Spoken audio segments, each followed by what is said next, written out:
When multinational groups consider investing in or through Denmark, understanding the country's controlled foreign company, or CFC, rules is essential to accurately assessing both risk and opportunity. In this video, we will walk through the core concepts you need to be aware of, focusing on when the Danish CFC regime applies, how it operates in practice, and what that means for your group's effective tax position. At a high level, Denmark seeks to protect its corporate tax base by taxing certain low-taxed passive or mobile income earned in foreign subsidiaries, as if it were earned directly by the Danish parent. This is broadly in line with the international move, driven by the OECD's BEPS agenda and the EU anti-tax avoidance directives, to limit the use of entities in low-tax jurisdictions to shift profits away from where substantive activities take place. For groups with a Danish parent company, the starting point is to determine whether a foreign subsidiary qualifies as a CFC under Danish law.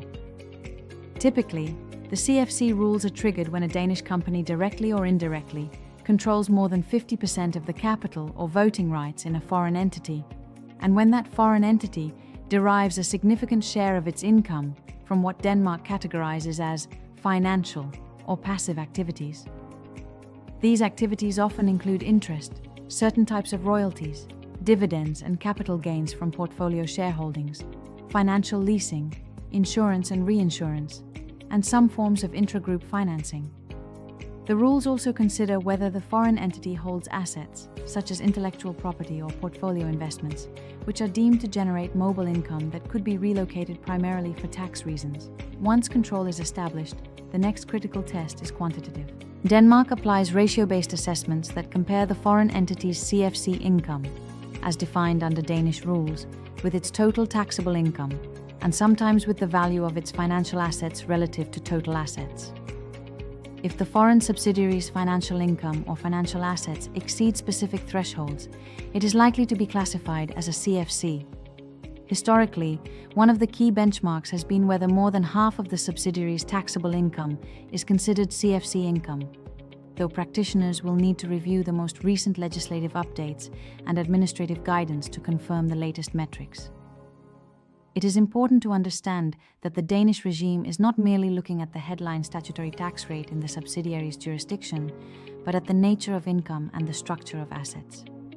Nevertheless, effective taxation abroad still matters. Where the foreign subsidiary is subject to a robust corporate tax regime, applies conventional substance requirements, and carries out genuine economic activities, the practical risk of a CFC classification is typically lower.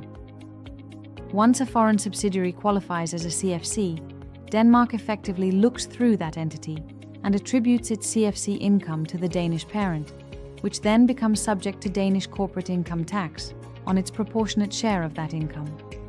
This inclusion is generally calculated as if the CFC were a Danish company, using Danish tax principles to determine what constitutes taxable financial income and which expenses are deductible.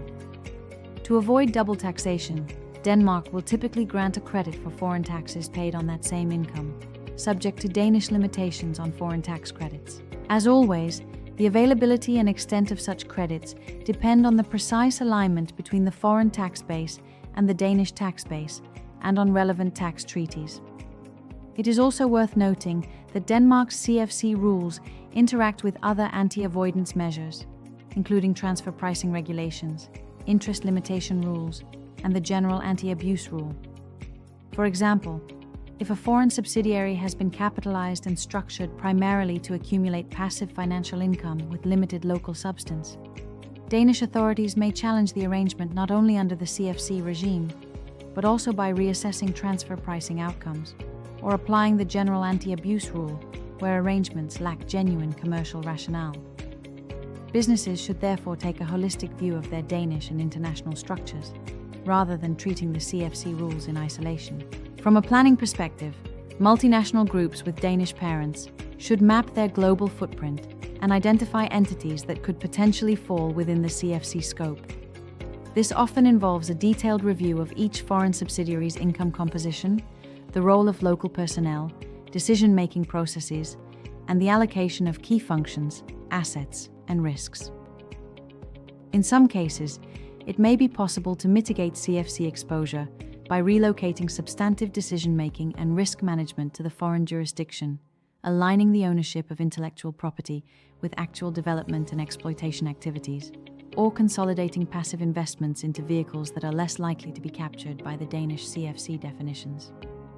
In other cases, the outcome may simply be that CFC inclusions are a structural feature of the group's profile, and the focus shifts to optimizing foreign tax credits and managing effective tax rates. Another critical dimension is governance and compliance. Danish tax authorities are increasingly data-driven and expect comprehensive documentation to support positions taken on CFC exposure. Groups should ensure that their internal reporting systems capture the information needed to perform CFC assessments annually, including detailed breakdowns of income by category and clear evidence of substance, such as local staffing, board minutes, and functional analyses. Failure to proactively monitor CFC positions can lead to retrospective adjustments, interest, and potential penalties, which can be both costly and reputation damaging. For private equity structures, investment funds, and holding platforms using Denmark as a hub, the CFC rules can have specific implications, particularly where financing structures and intellectual property holdings play a central role. In these cases, it is essential to align fund and portfolio structures with Danish and EU-level expectations around substance, transparency, and alignment of profits with value creation. While Denmark remains an attractive jurisdiction, with a stable legal environment, a competitive corporate tax rate, and access to the EU internal market, the CFC rules are a reminder that purely tax-driven structures without real business purpose are increasingly difficult to sustain. To conclude, Denmark's CFC regime is a sophisticated and evolving component of the country's international tax framework.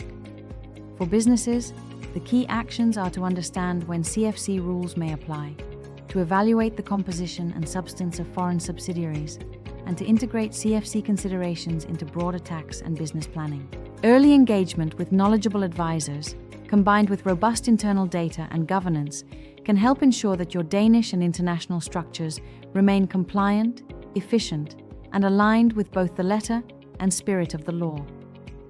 If your organization has a Danish parent, or is considering establishing one, treating Denmark's CFC rules as a strategic design parameter, rather than a purely technical afterthought, will put you in a far stronger position to manage risk and support long-term value creation.